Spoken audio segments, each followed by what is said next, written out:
किसान भाई आपा जानकारी लाला जल बचत योजना और कृषकों ने दे अनुदान और जानकारी दे के बीच आपने बीच पधार्या ज्वाला प्रताप सिंह जी जो है कृषि अधिकारी कृषि आयुक्तालय पंत कृषि भवन जयपुर।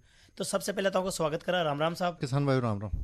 ज्वाला प्रताप सिंह जी, सबसे पहले तो थे माका किसान भाई ने बताओ कि कृषि विभाग में जल प्रबंधन की विभागीय योजना कौन कौन सी है। किसान भाइयों, कृषि विभाग में जल प्रबंध जो है उसके लिए जो योजनाएं हैं वो फार्म पॉन्ड, डिग्गी और सिंचाई पाइपलाइन स्थापना की विभागीय योजनाएं संचालित की जा रही है। ये योजनाएं जो है जो फार्म पॉन्ड और डिग्गी है ये प्रधानमंत्री कृषि सिंचाई योजना, जो कि अभी इसका नाम बदल के राष्ट्रीय कृषि विकास योजना पर ड्रॉप मोर क्रॉप अन्य गतिविधियों के अंतर्गत लिया जा रहा है। और सिंचाई पाइपलाइन स्थापना जो है वो राष्ट्रीय खाद्य सुरक्षा मिशन के अंदर संचालित की जा रही है। बिल्कुल। अब आप फार्म पॉन्ड की बात करा तो फार्म पॉन्ड निर्माण के लिए अपने अनुदान लेने से तो आप काय प्रक्रिया अपना सका जा। किसान भाइयों, फार्म पॉन्ड एक बहुत अच्छी योजना है। ये वर्षा जल संग्रह की एक इकाई है। इसके अंदर खेत के अंदर अपन एक जो निचले हिस्सा है उसके अंदर अपन गड्ढा बना के और एक फार्म पॉन्ड का निर्माण करते हैं, जिससे कि जो पानी इकट्ठा होता है बरसात का उसको अपन खरीफ के अंदर जीवन रक्षक सिंचाई और रबी के अंदर आवश्यकता अनुसार फसल की जो क्रांतिक अवस्था है उसके अनुसार सिंचाई अपन देके और उसमें अपन यूज में लेते हैं। जो फार्म पॉन्ड योजना है उसके लिए आपको सबसे पहले कृषक को जो नजदीकी ई मित्र केंद्र है वहां पे जाके राज किसान साथी पोर्टल पर आवेदन करना पड़ेगा। आवेदन के हेतु कृषक को एक तो जमाबंदी की नकल देनी पड़ेगी, जो कि उसमें अपन को ये ध्यान रखना है कि वो 6 महीने से पुरानी नहीं हो, और एक जो जन आधार कार्ड है उसके आधार के ऊपर ही ये जो आपका आवेदन हो सकेगा। जो भूमि है कृषक को उसके लिए जो फार्म पॉन्ड योजना है उसके लिए एक स्थान पर न्यूनतम 0.3 हेक्टेयर का स्वामित्व कृषक के नाम पे होना चाहिए।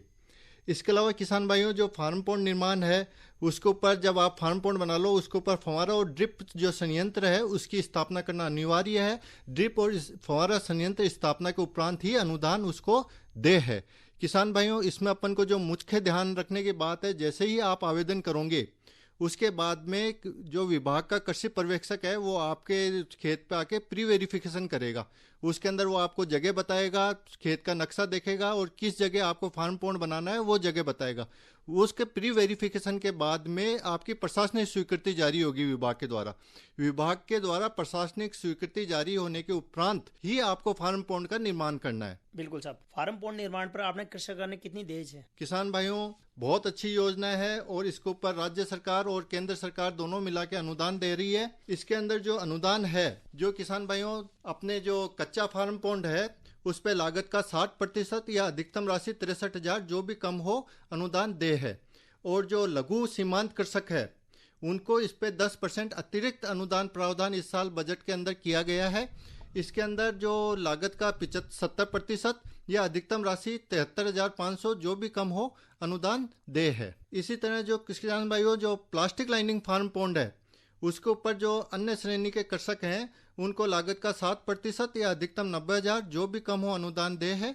और जो लघु सीमांत श्रेणी के अंतर्गत जो किसान आते हैं उनको लागत का 70% या अधिकतम 1,05,000 रुपए जो भी कम हो अनुदान दे है। बिल्कुल साहब।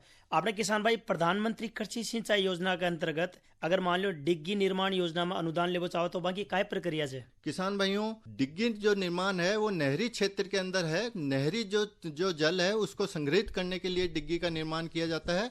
राजस्थान के जो 4 जो जिले हैं गंगानगर, हनुमानगढ़, बीकानेर और आईजीएनपी बीकानेर का जो क्षेत्र है उसके अंदर डिग्गी निर्माण करने पर कृषकों को अनुदान दे है। डिग्गी निर्माण के लिए कृषक को अपने नजदीकी ई मित्र केंद्र पर जाकर राज किसान साथी पोर्टल पर आवेदन कर सकेगा। अनुदान हेतु कृषक को जमाबंदी की नकल देनी होगी जो कि 6 महीने से पुरानी न हो। इसके साथ ही नक्शा ट्रेस भी उसको देना पड़ेगा।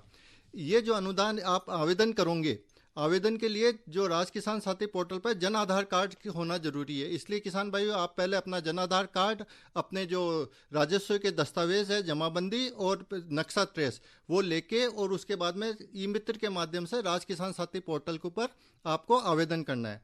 जो भूमि की जो है इसके अंदर वो है कृषक को एक स्थान पर न्यूनतम कृषि योग्य जो भूमि है 0.5 हेक्टेयर होना जरूरी है।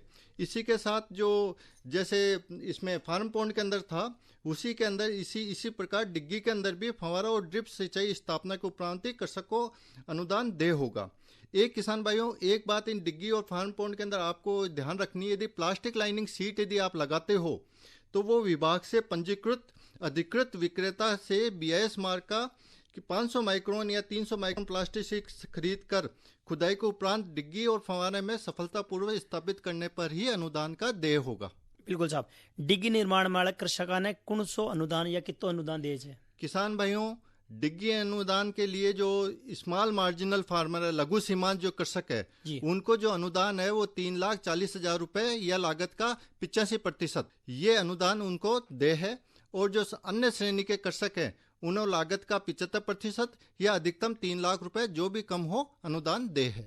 बिल्कुल साहब, आपने किसान भाई मान लो सिंचाई पाइपलाइन वाला अनुदान ले बचाओ चाहे तो बाकी काय प्रक्रिया है?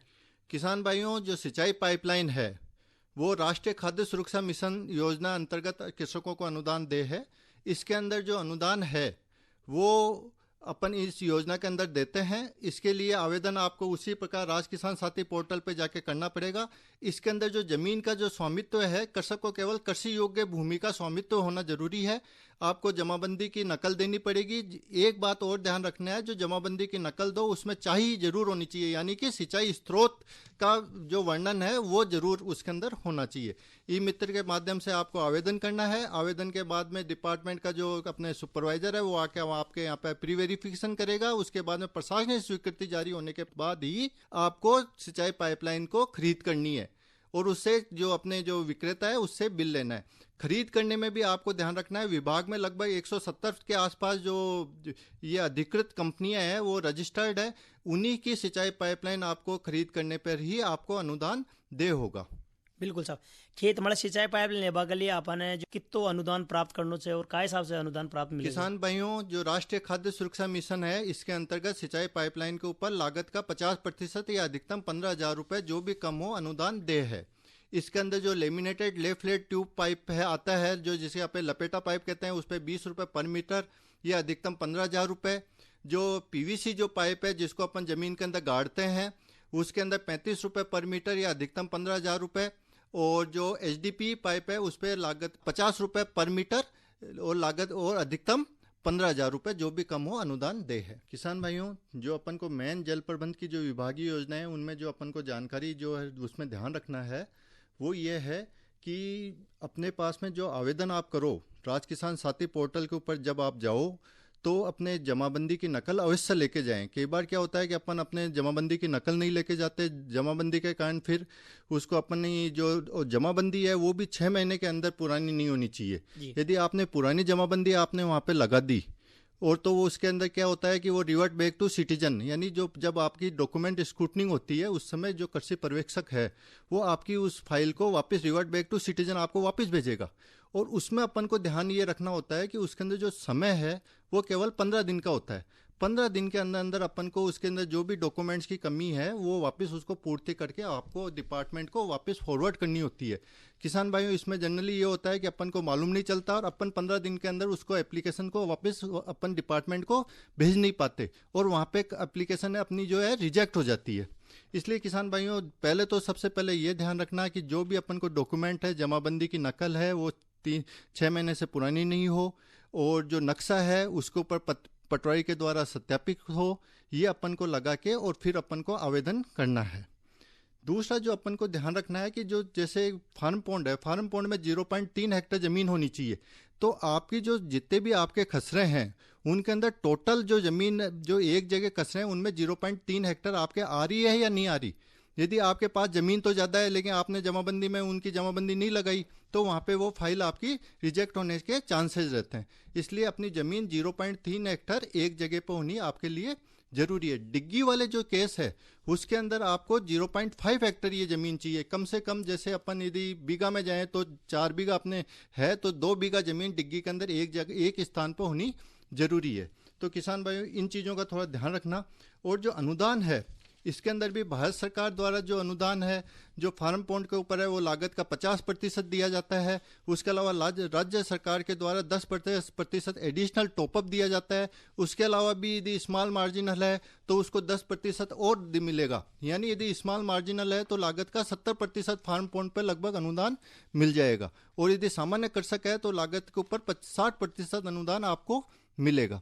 इसी तरह डिग्गी के अंदर भी है तो जो सामान्य कृषक है उसको 75% अनुदान आपको मिलेगा। तो 75% के अंदर भी आपको 3 लाख रुपए तक अनुदान मिलेगा, और यदि स्मॉल मार्जिनल है तो राज्य सरकार द्वारा 10% एडिशनल तो आपको अनुदान मिलेगा, और कुल मिला के 85% आपको अनुदान में 3,40,000 रुपए आपको अनुदान दे होगा।